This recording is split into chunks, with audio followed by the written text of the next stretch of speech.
Sir. What? Bakit? Ano pong masasabi sa pagkamatay ni Steve Jobs? Siyang malaking kawalan sa industry ng mansanas. Dahil siya yung gumawa ng mansanas, di ba? Ha? Apple! Hindi, mansanas. Kasi nasa Pilipinas tayo. Ito ang Tagalog version ng ginawa. Nasaan po yung bahay niyo, sir? Saan po dyan, sir? Nakita niyo po yung McDo na yun? Sir. Yung McDo? Teka. Ano ba?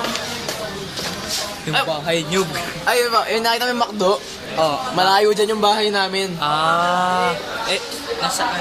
Yung bahay namin, nasa ilalim ng tulay, sa may Tulayan. Tulayan, River. Bridge, at... Tulayan River.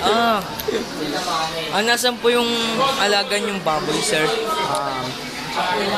Hindi ka, baka ma-istorbo mo siya ng ginagawa. Sige. Talaga kong baboy. Ito ba yun? Natakot ko siya pag may Angry Birds. Natakot siya kasi baka lumipad pumunta sa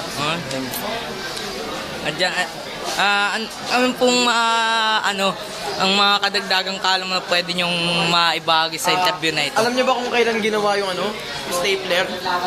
Kailan? Ginawa siya noong 1973 ni Ernest Kopskins.